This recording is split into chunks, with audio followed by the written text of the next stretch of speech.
Welcome, everybody. Thank you so much for joining us this morning for our third resiliency planning webinar. This one is titled Emergency Management Strategies. I'm so happy to have our wonderful presenter, Annie Grunwald, be here today to present this training for everybody. I do just want to mention the generous support of the New York City Department of Health and Mental Hygiene and the Florence V. Burden Foundation for this and other resiliency projects that HSC is engaged in. So a quick overview, as Jason said, I'm your presenter for today. I've also with my colleague Rebecca Hansen have been working on these various tools and materials and this webinar series. So just a big overview. On the left side, you see the three main tools that we have, and that is the emergency management plan template, and attached are a group of appendices with tools that you can use for your planning efforts, as well as what we call the toolkit, which is really an instruction guide. On your right, you're seeing four webinars that either have been held or are planned for this fiscal year. The first one was Anatomy of a Well-Planned for Disaster. These will be up on the website probably towards the end of the summer. But I highly recommend that one if you or your staff are new to emergency planning. It immerses you in a disaster and gives you a good sense of why emergency planning is important. The second webinar talks all about these tools. I'm going to pull out my little laser pointer. So that's a really great one to watch to get a sense of what's there, what you might be able to use. Maybe you want to use the whole template. Maybe you just want to use parts of it to beef up your plans.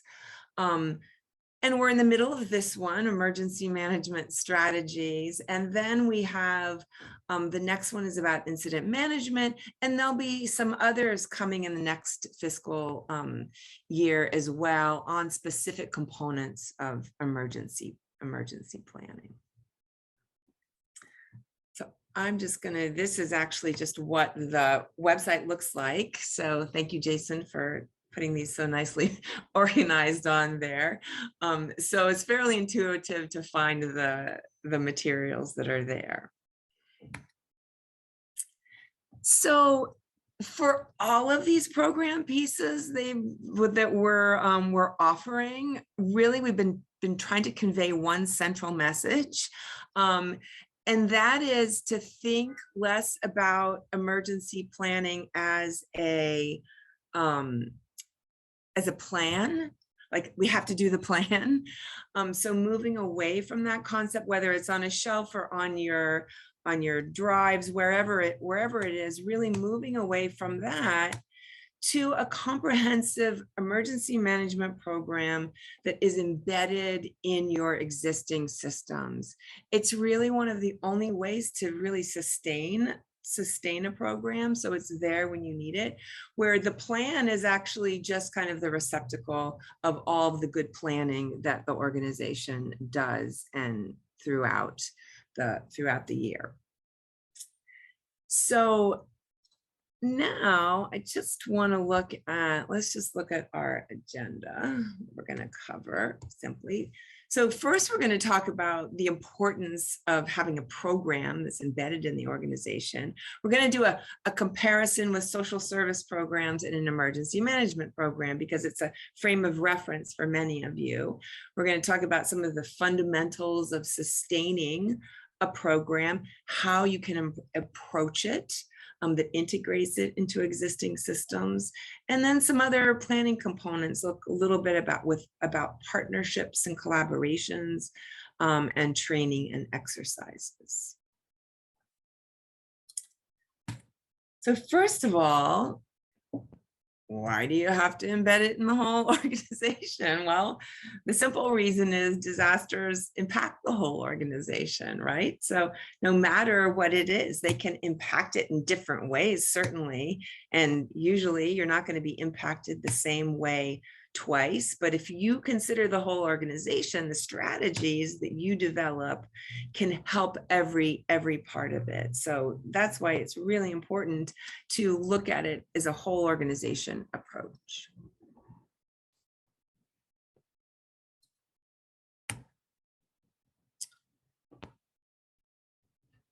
It's just another little graphic of showing that slipping right over the top. So another really important reason to look at emergency management as embedded in your organization and taking into account everything in your organization is really about equity and an equity lens. I'm hoping most of your organizations, if not all of you, are really making concerted effort to look at all of your programs, all of your management style, your hiring practices, everything with an equity lens.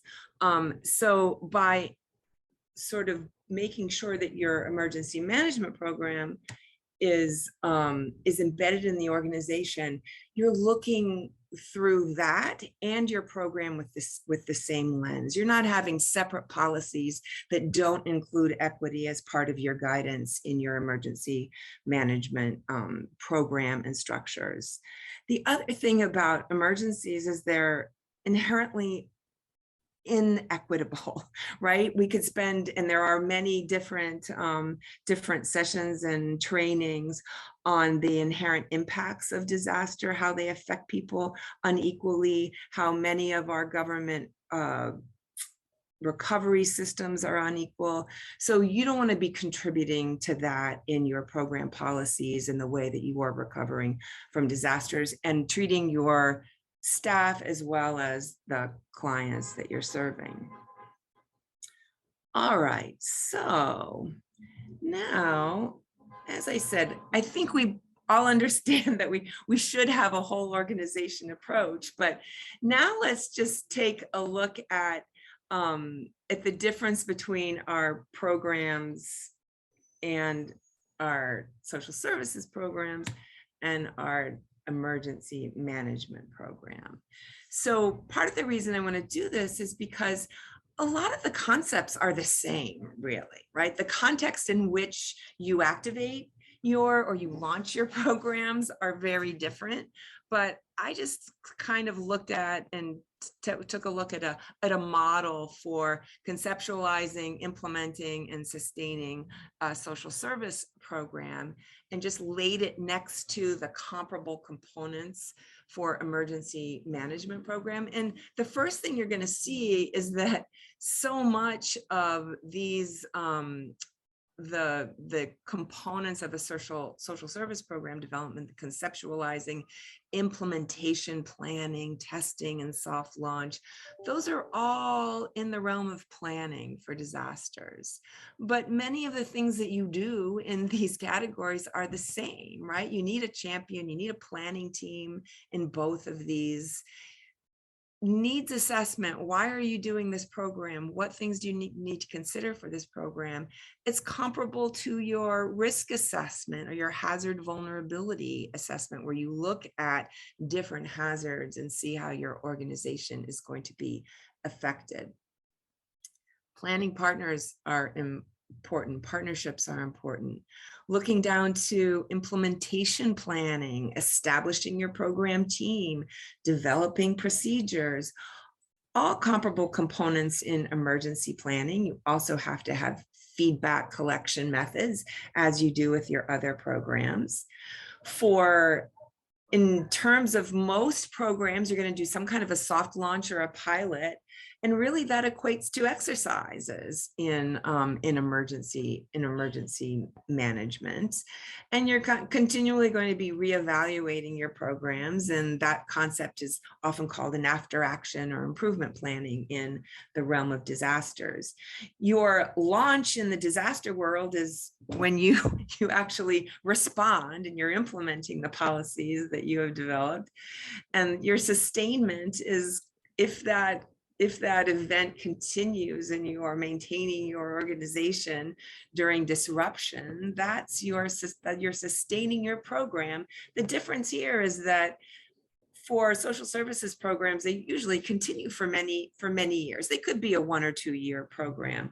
For your emergency management program, your implementation, it will stop at a certain time after recovery, after you're sort of back to business as usual.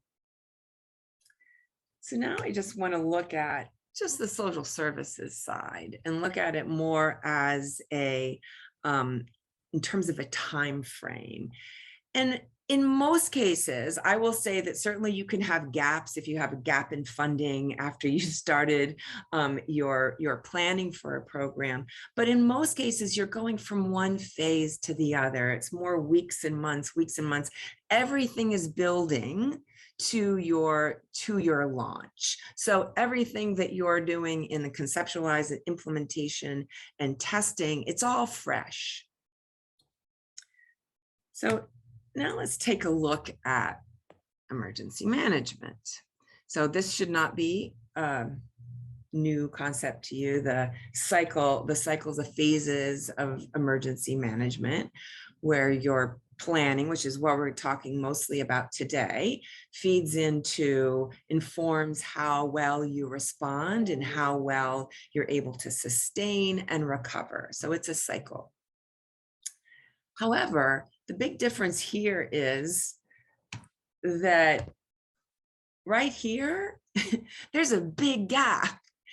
Now, certainly you could activate it for a day. You might have, popcorn burning in your microwave. You activate your fire plan, and then in an hour or two after it's cleaned up, everything is done. But in terms of really activating and testing big parts of your plan, most of you do not do that often. Unfortunately, it's been more often these past few years, but there's a big gap is the point. So just think about that. So really it's years, it can be years and years between your planning and your response. So let's just go back to social services and think about that for a minute. What if you all of a sudden conceptualized, implemented, or in implementation planning, you did a soft launch, and then boom, nothing for 6 years. And then all of a sudden on a dime, you had to launch your program. Well, that's a problem, right? Because partners change, clients change, the reason you're doing the program may be not relevant anymore. The environment changes, staff isn't in place anymore. So really, that is what you're looking at in terms of emergency management programs. So you're in a constant cycle, or you should be in a constant cycle of preparedness, so that you are ready. You're constantly training, developing policies, training those policies, exercising those policies, improving upon them. And that's something that goes on and on until you have to launch. So that's the big difference in those types of programs. So now we want to take a look at what are some of the fundamental components of an emergency management program. And one of them we looked at already, and that is leadership. And I still kept the comparison of the social service program and the emergency management program. Whereas when you're planning a program, your team may be different than your launch, but once you've launched the program, you've sustained, you're certainly going to have staff turnover, but your structure for maintaining that is the same. For emergency management, you really have 3 distinct types of leadership. So we're going to look at those. I wanted to compare these because many people, because emergency planning can be overwhelming, they see these 3 teams, or one is a committee, one is a team. You're like, I don't have that many people in my organization. Well, the idea here is that the responsibilities are different for these teams, but the makeup for the 2 big ones are really often very similar. So we say here, the planning team or committee, I think we call it in our template a committee, just to distinguish it from those teams that are responsive. And your incident management team is going to be your leadership folks. So that's going to look very similar. Your response teams, as we have talked about before, are very folks, they're facility focused, and they're all about life. They're all about life safety. So who you need to be able to jump and respond to that is very different from there might be one or two overlaps here, but it's inherently different. So who should be on your planning team or your planning committee? Well, it needs to be interdisciplinary, multidisciplinary, as we've talked. Why? Because you have to consider every part of your organization. And I would say, as a rule of thumb, at least one person from programs and one person from administration. For smaller organizations, 2 or 3 people might be sufficient. For larger ones, you want to have representation from your major departments.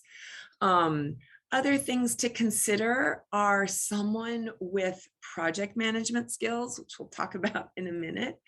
And consider infrastructure. Certainly, if you lease your facilities and your programs are in the community and you don't really manage facilities, you don't need someone with that hat on, but you want to consult with the places that you work in for your plans, of course. But you also, this really should be upfront in everything. You need to consider your clients. So if you are a larger organization or even a smaller organization with 2 distinct client bases, you want to have the expertise of the folks that work with those clients ingrained in your team. Now, it could be that your team is 2 or 3 people and you bring certain folks in for their expertise when you're working on different parts of your plan, which is fine too.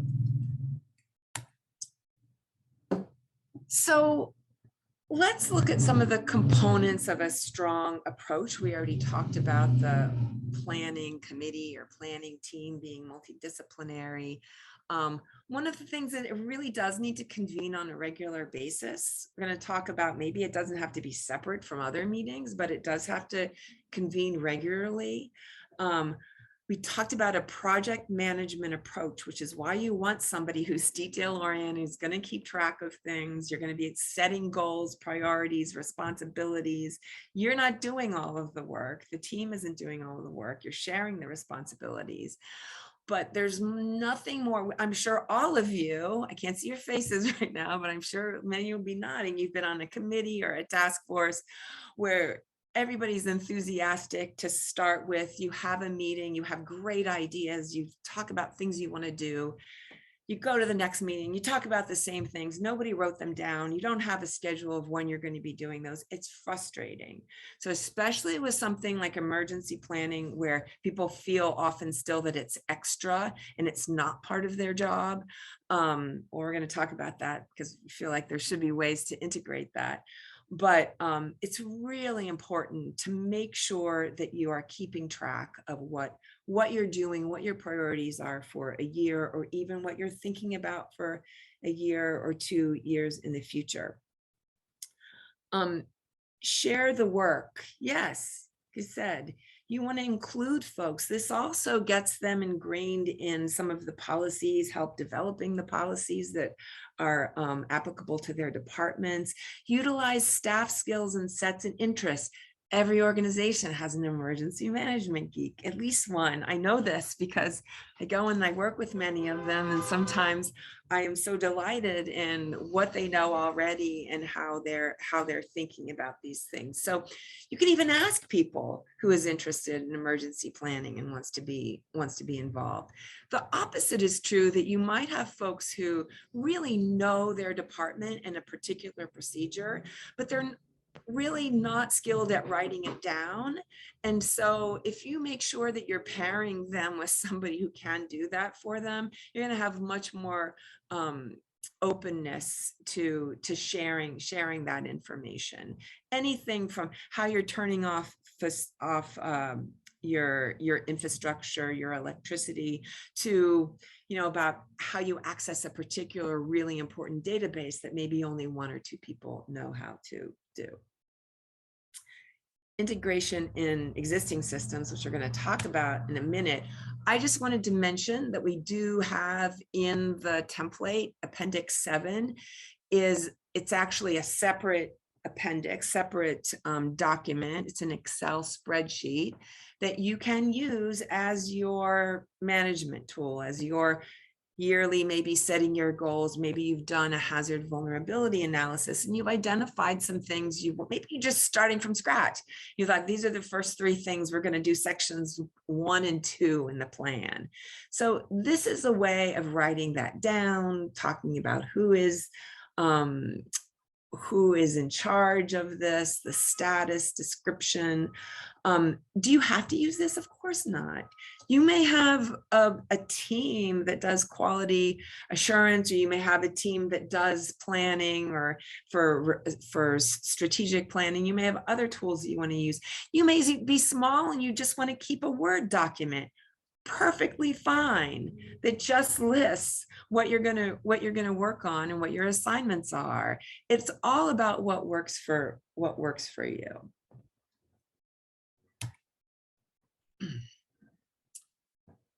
All right, so we talked about it's important to integrate into existing systems. So how do you do that? Well, that's going to be different for each organization as well. But one of the things that you can is just look at what are your systems. So if I like to approach emergency planning as it's capacity building, right? It's capacity building. It's strengthening your organization. So if you can integrate into your yearly goal setting, if that's a process that you do, asking every department to have at least one emergency related goal, and then you can whittle those down into the ones that you're going to work on. That's one way. Incorporate into strategic planning. Maybe it's about some mitigation projects that you want to do, shoring up your facility, or you have a poor drainage, and that's going to be in your strategic goals. So there are ways of doing this. Maybe you have existing leadership meetings and you want to designate 15 or 20 minutes for each meeting in that, and then you have major meetings maybe twice a year. Program planning and work proposals. So when you're putting in for a new program, make sure that you're accounting for what it's going to take to consider how you're going to run that program during compromised situations. So really integrating that into your program proposals. I know it's still difficult to write a proposal to a foundation to manage or create an emergency management program. But I think more and more foundations are understanding the importance of resilience. Look at, we've been living through COVID for the past several years. So using words like resilience in your proposals and showing that you have a strong program or are building a program are really, I think, is something that can be very effective. Working it into job responsibilities, possible board involvement. Would it work on your organization? I don't know. You could have expertise, though, if you have large organizations, especially if you have, someone in the tech sector. They have strong continuity departments. But also the board is looking at the financial viability and the strength of organizations. So it might be something you want to report on in those meetings. Some other tips. Redundancy. So what do I mean by that? In terms of on all of your teams, right? In your planning team, you don't want just one person to be involved. If you've got one person that leads a department, bring in other people to work on those parts. So everybody gets has knowledge about what the plans are. Redundancy and response. So when we talk about the emergency, the incident management team, that you're 3-person deep if you can be, or as deep as you can for each position. Same thing with your response teams. So you don't want Also redundancy in terms of you don't want one person, only one or two people to understand how something works. And that's why you want to write down some of these policies so that many people can see what needs to be done if the folks that would normally run that particular portion, maybe the ones that would, maybe you have a mass notification system that you use and only one or two people know how to do that. Well, maybe they're not there. So you really want to make sure, keep redundancy in mind. Keep all your documents well organized electronically so people have access to them.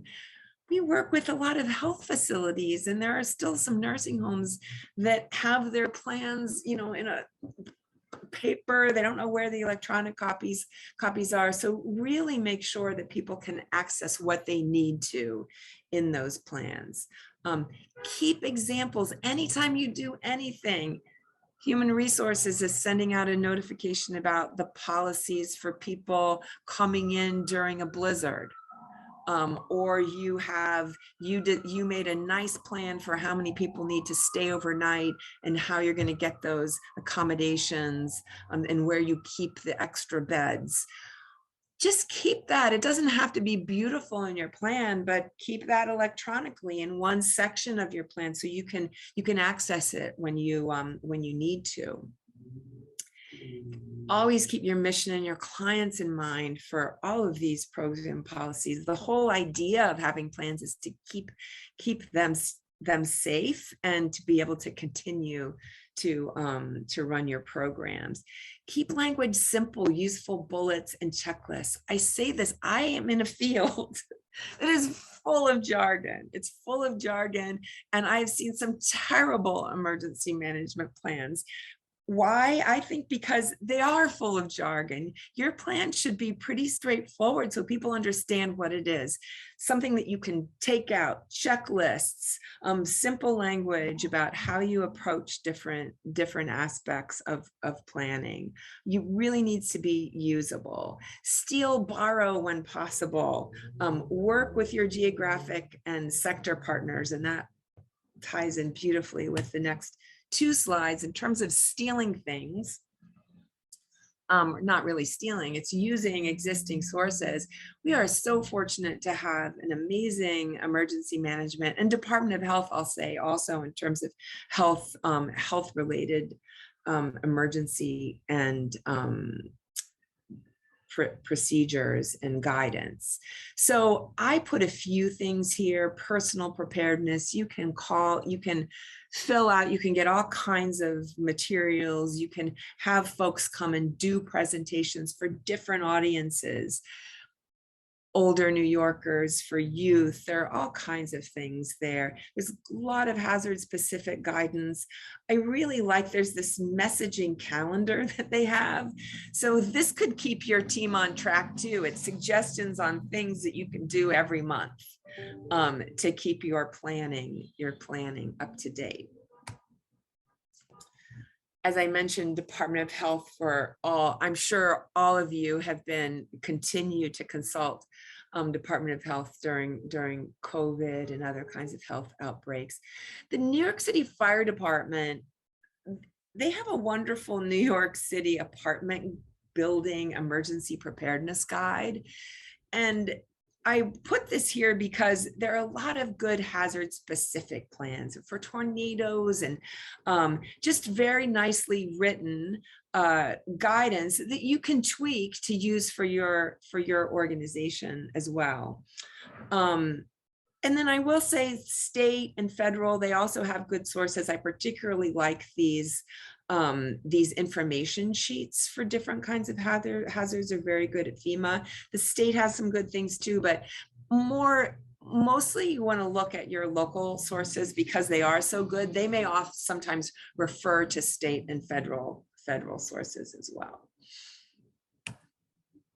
Partners and collaborations. It's important for your programs, right? You want to collaborate with each other. You also don't want to be redundant in the programs that you're doing. You're going to learn from one another. How do you serve your whole community? These are things that you do with your partnerships. So these are things that you can do with a an eye towards how you all respond to and help the community recover during disasters. There are types of partnerships that you are already in, affinity groups, community specific. And then there are a lot of emerging emergency or resilience specific planning groups. They're COADs, community organizations active in disaster. There are long-term recovery groups that emerged after Sandy and Ida that continue to this day in different communities. So we're very fortunate. They're really all over the city and growing. There are a couple of wonderful umbrella groups, the New York City VOAD, there is New York Disaster Interfaith Services. So there are many. We did a little 4 or 5 page appendix that lists those types of partnerships to kind of get you started if you're interested. And if you don't see something there, you can always reach out. We had to Jason or myself, and we can maybe put you in the right direction. Training and exercises. It's important for all of us, right? Well, it's important for your emergency management program as well, especially since you don't activate it. You need to keep your muscles limber, right? And especially for emergencies where people are very uneasy about it, right? They're not sure. It's not something that they do every day. They're not really sure if they can or can't, what they can or can't do. So it's really important to practice that. And so I wanted to just pull up this planning cycle again, where we we talked about how your overall plan, committee, or approach to it for the organization. But what you're essentially doing is you're writing down policy development, right? You're writing down how you're going to approach disasters, how you're going, different departments, what are your human resource policies that you know are going to be slightly different to address emergencies. What are those going to look like? What are your evacuation procedures? All of that. So really it's just about you're writing stuff down, you're familiarizing staff. That's really what training is all about. And then you're practicing stuff, right? So that's really what training and exercises are. So to look at it simply, because sometimes also this seems daunting to folks. So the first thing is to keep it simple. Training doesn't have to be formal. If you keep in mind training when you're developing your plans, so you do have like a 1-pager for the head of your incident management team, so it tells him what, or her or she or they, what they're supposed to do when they're activating the team. You can use that for training, right? If you have a 1-pager for program A on how to suspend that program, you can use that for training. So keep it in mind when you're writing, and when you're training, pull things from your plan. Incorporate into retreats, games. Hazard trivia is great for those kinds of things, right? Like, what's the difference between a hurricane warning and a hurricane? Oh gosh, I can't even think of another hurricane. I'm a bad emergency manager, but an alert, or what is it? What test, what zone are we in? Are we in a hurricane inundation zone? What do you do if you hear that there is a tornado alert? All kinds of things that are fun to integrate into those kinds of programs. Personal preparedness, we talked about. Use the HSC trainings. That first one is a great one. If you want to just have staff as they come onto the organization, spend 55, I think it's only 55 minutes on that first training, Anatomy of a Well Planned for Disaster. That really gets them thinking, and then that helps you sort of recruit folks who have that sense of what it takes and why it's important. All right. So what do you train? Well, for all staff, basic things are you want to make sure that you have your overall overview of the approach to planning and what's in the plan. Maybe that's the first couple pages of your plan. Why do we do this? It covers all hazards, it covers all programs, how to stay safe at work sites. So that's a big one. I mean, yes, fire and evacuation, hands down, need to know what those procedures are, but also medical emergencies or things that are relevant to your population. If you have a daycare and someone comes in, and what are the process for ensuring that only certain people are picking up children, whatever it may be, that empowers your staff to know what those things that I need to know right away. And how I can stay safe and keep your communities that you're working, stakeholders safe. Staff expectations during long-term COOP events, that continuity where you're maybe you have residential facilities and you could not have electricity for 2 or 3 days. Well, you're probably going to have longer shifts. You might have some folks staying over the night. You might shift responsibilities. So just giving a heads up that that is possible. I realize there are things like unions and contracts and all of that to consider, but it's better to consider it ahead of time in terms of what I can tell people who are just coming on, or every year, to reiterate. Individual family preparedness. Again, if you're not ready for someone to take care of your pets or your or whoever you may take care of in your family or in your neighborhood, then you're not going to be able to respond when needed at the organization. And again, where do you find this stuff? Electronically. And then there's some specific things for specific members. There might be for your response teams, there's specific training. Your incident management team needs specific guidance on what their roles and responsibilities are. And then department specific procedures and responsibilities. So if we remember that thing, we had the policies fed into the training, feeds into the exercises or drills. Really, for most of your purposes, 2 types of exercises that you want to think about. One is a drill, which is action-oriented, narrow in focus, where participants simulate the actions they're going to take. It's building muscle memory. You're doing things. And really, that's particularly important for things that don't have much notice. You don't have time to pull out the plan and look, oh, what do I do on page 17? And then tabletop exercise for those larger, longer term scenarios. It really gives you a sense. It's exactly what it sounds like. You're around a tabletop and you're discussing, what is this person who has this role in their emergency management, in the incident management team, do? What is this department doing during this particular phase? So let's just look a little more in depth. Drills, again, we talked about, but just the kinds of procedures: fire, evacuation, and again, these are location based. Other things that you can do drills for too are things that are one particular communication notification systems are great for that.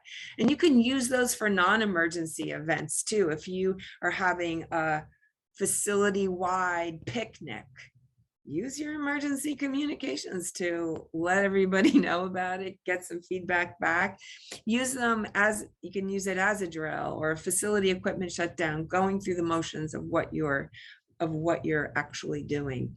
How many should you do? Well, if you're many facilities, there are guidance, fire department and buildings department codes on how many you need to do, and that is usually quarterly. So it's a good rule of thumb, at least fire or an evacuation, or what's often called an EAP, Emergency Action Plan, which is really addresses a lot of different kinds of emergencies, and particularly how you evacuate for different kinds. And others you can do as often as you can, maybe at least one more a year, so you're keeping different things practiced. Tabletop exercises. So this is really practicing approach to longer term events. And the benefit of these is you can sit around a table and you can have a scenario. Again, you don't have to reinvent these. There are a lot of great scenarios you can find online in emergency management. And even you can contact Jason or myself if you're saying, I'm looking for a scenario for that. I could probably put you in the right direction. And really what those scenarios do is it heightens the intensity, and it works. So it puts you in that frame of mind where you're, let's say you are looking at a coastal storm where you're saying, okay, it's three days out and there is a storm that could affect us. Boom. What is everybody doing? You're pulling out your procedures to see if you have things that are addressed, and you're saying, oh, wait, this doesn't really address what I need to do right now. Maybe I need a checklist for that. This is what tabletop exercises do for you and your organization. Just choose the big ones in New York City. And I'm sure I'm going to miss some. People are going to say, wait, what about this? But coastal storms, if you have a coastal storm drill, it'll help you for any kind of large scale emergency. Or you could do a flash flood, especially if you're not in an inundation area. You might be now in an area in a flood zone. A widespread power outage is plausible and can be a longer term event. And then you want to look at some localized things like a water main break or something that's facility based. Maybe you have a very old building. A pipe bursting might not be out of the question. How would you approach that? So those are just some ideas. Who participates? It depends. You can do drills just for leadership, but I would argue that if you're doing an exercise, if you're doing a tabletop exercise for your incident management team, that you do it for every person that's in that position. They can work as a group, and maybe you have some observers who are watching what's happening. That really helps you integrate all the staff and helping them be aware of what's happening and actually feeling that their voices are being heard. All right, well, that almost brings us full circle. I did want to just point out the planning cycle again. It's my real life fire department next door. We talked about, so this planning cycle, policy development, training and exercises. I want to point out that improvement planning, certainly after exercises, you want to look at the exercise, but we're going to be talking about improvement planning at the next webinar, which is focusing on your incident management team and how you're managing incidents. The risk assessment, we're going to be doing a webinar in late summer, early, maybe in fall. We haven't quite figured out. Jason, hope I didn't misspeak, but so that on the hazard vulnerability analysis, we have a nice tool for you to really look at how do you use that tool. So those two things are going to be covered during those sessions. So that does actually bring us to the end. So I hope we gave you some really things to think about in terms of the importance of looking at your emergency management as a program, and some kind of tips for doing that. So some final thoughts are just to sort of look for opportunities to start or uplift your program. So I know you're at different places, although many of you that are listening live are in pretty good shape from what I see from the poll.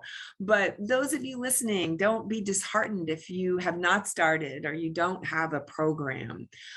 You can start anywhere, really. You can take actual or potential events. We are in the, let's see, I stand corrected. I'm trying to think.